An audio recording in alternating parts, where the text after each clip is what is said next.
Πώς βαριέμαι. Έλα μωρά, άστονε σήμερα το κακομοίρι. Δημητρούλα, ξεκινάω δουλειά, καμάρι μου. Άστονε σήμερα, άστονε αύριο. Εγώ χειρότερα από σένα. Εγώ χειρότερα.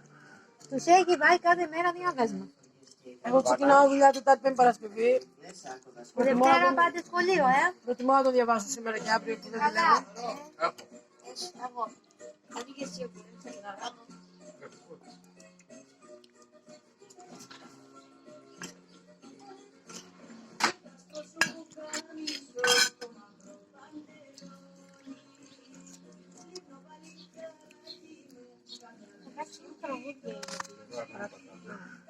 Παράξει ένα τραγούδι Νίκος. Ναι, δεν έχεις ακούσει. Εντάξει, άνθρωποι. Το 2024, Αγιο Γεωργίου. εγώ ακούω άλλη τραγούδια. Παράξενο.